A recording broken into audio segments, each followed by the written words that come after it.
Well, that's one thing that I do love about doing something daily. I mean, think about all the athletes that you admire in this world. Kobe Bryant, Tiger Woods, you fill in the blank. Did those individuals become greats by practicing 4 days per month, by practicing 50 times a year? No, they woke up every day and they worked on their craft. They honed their craft. They got better at their craft. And then they dedicated their life to their craft. That's what I'm excited about. I've been dedicating my life to this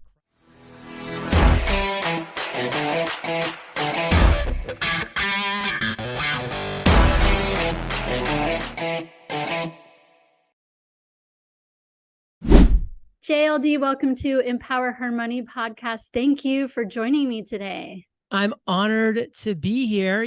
Being of the male persuasion, I think this is really cool that I get to come and chat with you about these great conversations. Yeah, so let's dive right into the questions. Obviously, you paved the way for podcasters like myself. So think back to those years ago when you first started Entrepreneurs on Fire. What was your vision for EO Fire?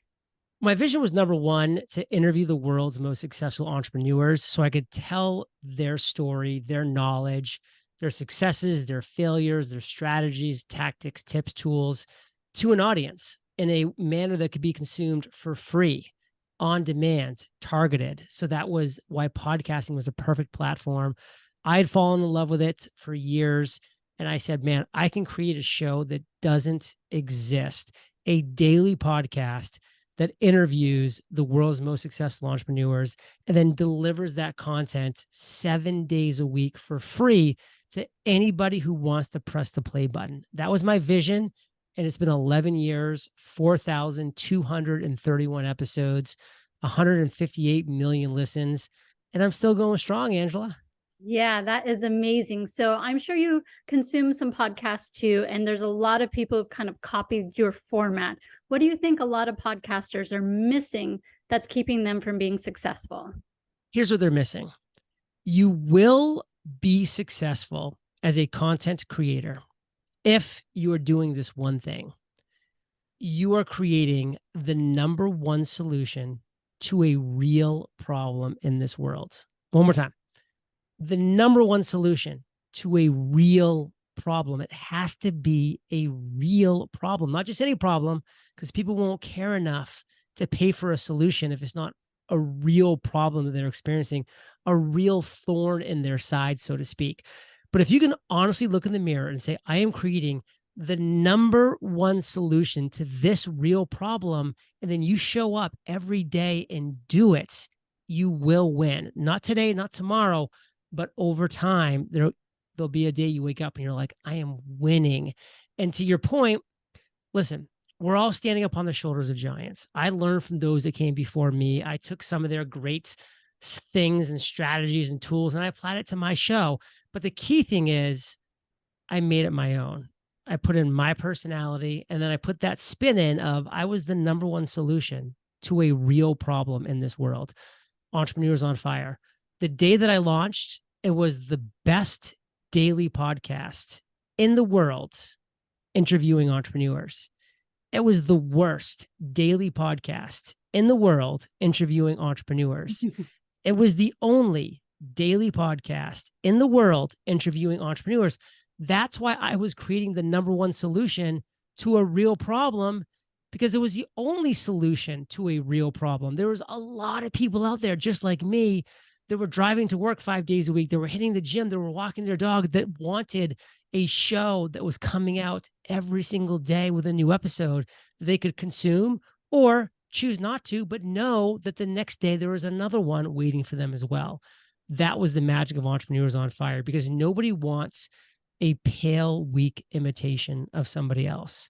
They want the real, true, authentic version of you. So find out what your true, authentic value is that you can give to the world, and then do it every single day. Love that. Yeah, you definitely inspired me with that point right there.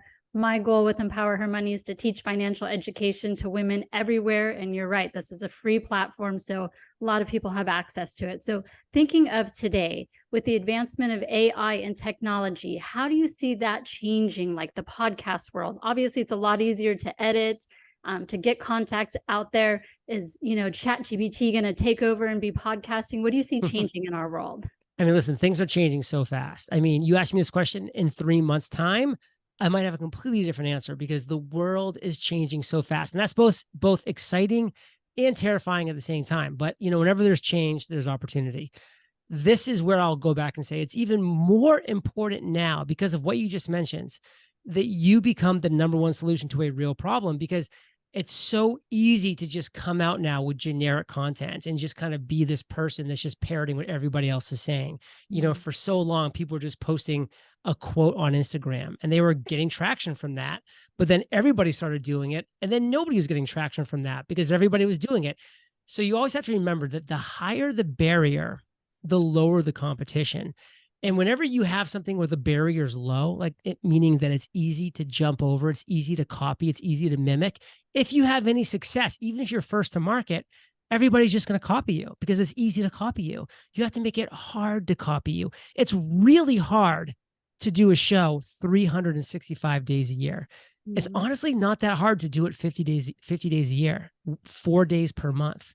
That's why what you're doing daily, it's going to be hard for people to replicate. It's going to be almost impossible for people to catch up with you once you get that head start. I started and nobody can catch up with me because I've never stopped. I've just kept going. I guess somebody could have come out with 2 episodes per day, but I mean, come on, at some point, you're maxing out. Yeah, I can only listen to so many podcasts every day. Yours is still in my top. I listen to it every day. I love the content that you're putting out. So really appreciate your guidance and everything. So thinking about the future for EO Fire, where do you see yourself going next? And how do you grow from what you've already accomplished? Well, that's one thing that I do love about doing something daily. I mean, think about all the athletes that you admire in this world. Kobe Bryant, Tiger Woods, fill in the blank. Did those individuals become greats by practicing 4 days per month, by practicing 50 times a year? No, they woke up every day and they worked on their craft. They honed their craft. They got better at their craft. And then they dedicated their life to their craft. That's what I'm excited about. I've been dedicating my life to this craft of podcasting, of communicating, of having conversations with you, of having people on my show and having conversations with them. I've been honing that skill for 11 years. So I don't want to stop. Like, I love it. I enjoy it. It's fun. It's enjoyable for me, just like I'm sure it's enjoyable when you're Michael Jordan and you can go out there and knock down, 10 threes in a row and jump and dunk from the foul line. I probably would like basketball a lot more if I could do those things. Well, I've become great at what I do, and that makes it really fun too. So I'm just going to keep doing what I'm doing and see what the world, brings to my doorstep. Yeah. Is there anyone that you haven't interviewed that is on like your list of people to say yes? I would say yes to Elon Musk. He's just top of mind right now because I just finished his book. Walter Isaacson was the author. Great book. Fantastic book. I learned so much I didn't know about Elon Musk, and I have like a lot more respect for him, as well as a lot more pity for him because, man, he's had a tough life because he's made a lot of dumb mistakes. He's a tough person for a lot of reasons. But man, he's doing some really crazy, important and weird things in this world all at the same time. So, that person would be cool to have a conversation with. And again, it's not like somebody I've been pining for years. It's just kind of top of mind. Finished his book. I was like, he'd be cool. Yeah, I think that'd be a very interesting podcast episode. I definitely would tune in as well. And one thing, and just to kind of say, like, the thing that I've noticed about Elon Musk when it comes to him being interviewed is he intimidates a lot of the people that interview him. They're like in awe of him. Now, I'm very impressed with Elon Musk. I admire what he's done. I'm not in awe of anybody. It's just how it is. I'm sorry. Like, I'm not saying that by me not being in awe of you doesn't mean that you're not awesome. You are awesome. I'm just not like in awe of you. I'm not going to be intimidated by you. Like, I'm going to go at you. I'm going to ask the questions I want to ask, and I'm going to make you answer my questions, or I'm going to make you look bad for not answering my questions. Like, that's why I love what I do, because I've, built the armaments. I know how to interview somebody and go down rabbit holes and recover and have conversations and not really overthink it or care that much. Like, it's just a conversation with another human being. Like, you could put anybody on my podcast, Barack Obama, Trump, I mean, fill in the blank, who's somebody really famous. I don't know, Oprah. I'd be excited, but I wouldn't be in awe. I'd just be like, this is a person. I'm having a great conversation with them. Let's go. Yeah, but that makes it more authentic and a real conversation. Truly. And it would be a Yeah. real conversation. Yeah, I love that. So you touched on books. What other books would you recommend that you've loved over the years reading? One that's just a classic that I never hear people talk about, but was huge for me was The Slight Edge by Jeff Olson. Hmm. That book, it's just so good because it just teaches you as an entrepreneur to have a goal, which is to wake up every day and just get 1% better. Do Mm. something that's 1% better. And after a week, it's not going to feel like you did anything. After a month, you might barely feel like you budged. After a year, you're like, okay. After 5 years of getting up and doing something every day that's getting you 1% better, Mm-hmm. it's exponential what's happening in your life. After 10 years, forget about it. I mean, it's just really crazy how that can add up. And that's the thing that people don't have. They just don't have the time in X, the time in Y, the time in Z. They give up way too early. Some people 3 feet before gold, some Yeah. people 300 feet before gold. So like they're not even close, but they could have kept plugging away. They eventually would have been close. So man, that's the thing. It's The so important 1%. to get up every day, 1%. And The Slight Edge talks about that.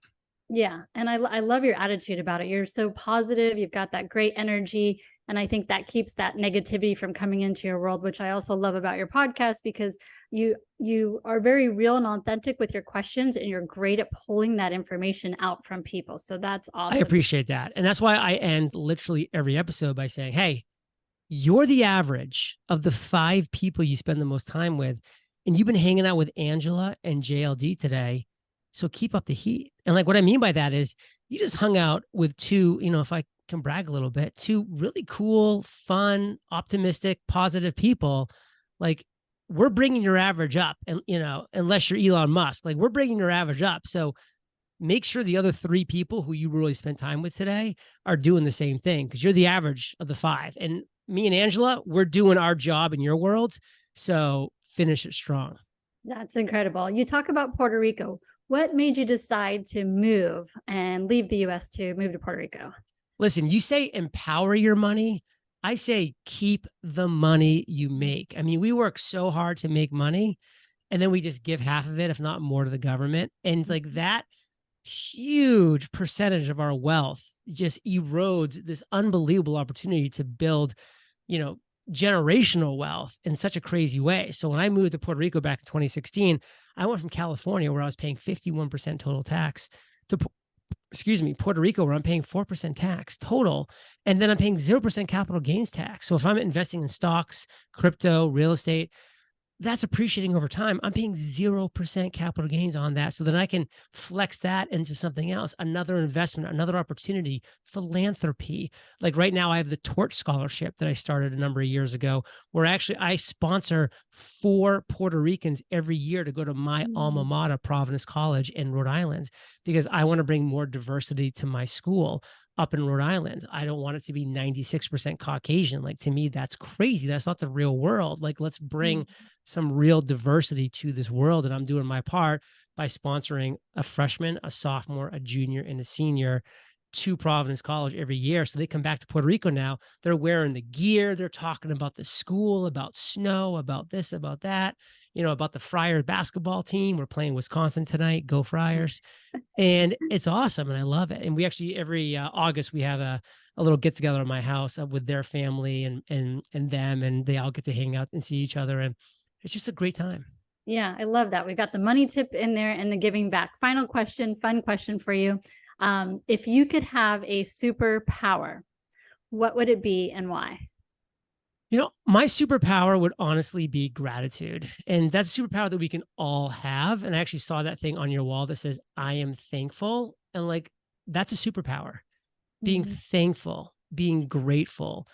And there's a reason why both of the journals that I've created, the Mastery Journal and the Freedom Journal, start with, I am grateful for, something unique that I am grateful for, because it's important to be grateful for your surroundings. I mean, because, we only have so much time in this world.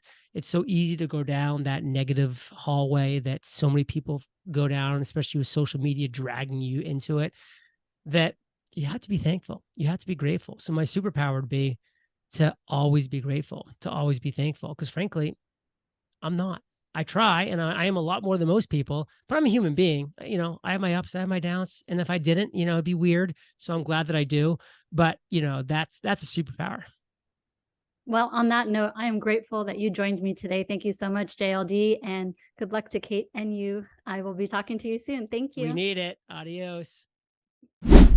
Are you a business owner looking to increase your profit? Imagine transforming every podcast guest appearance to profit. It's your turn to shine as a podcast guest. I have created a course just for you. It's the secret to profiting from podcasting and being a guest. Go to podcastmoneymagnet.com today and check out this incredible course that's going to teach you how to grow your brand and grow your bank account. Feel the shift as you master being a podcast guest.